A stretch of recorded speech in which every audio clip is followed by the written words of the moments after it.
Macho John Madden in my camper van in Veracruz, Mexico. People call it the port. People who love Veracruz, which is most people around here love Veracruz, call it the port. And I'm sitting in my camper van right next to the port. That's the naval base out there.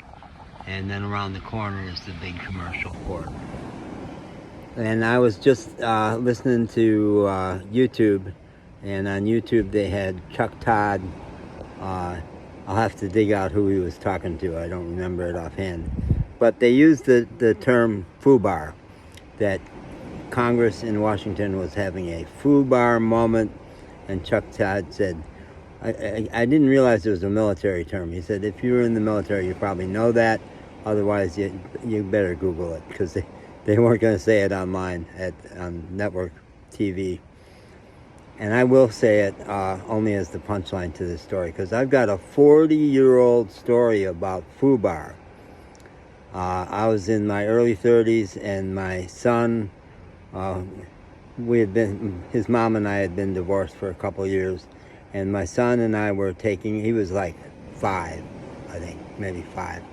And we were taking a day in the country from Syracuse, and I had seen posters around Syracuse for a music fest called FUBAR 4.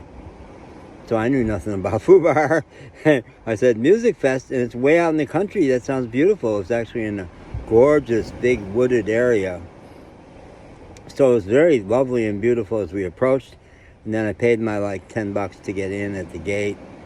And it did not take all my psychology skills as a PhD psychologist to observe the human behavior that people were drunk like crazy at 3 o'clock in the afternoon. There were so many people roaring drunk.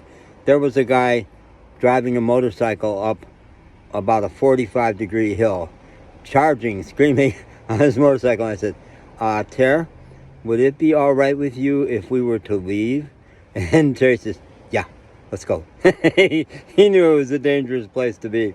So as we went back through the gate, I asked the young girl, sweet young girl at the gate, handling the gate, Hun, what does FUBAR mean?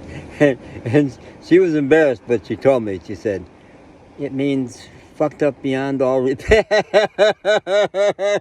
And it was.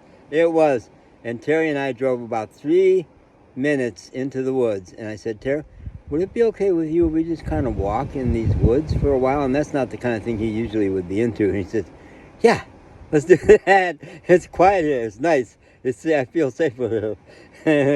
Okay, thanks, Chuck.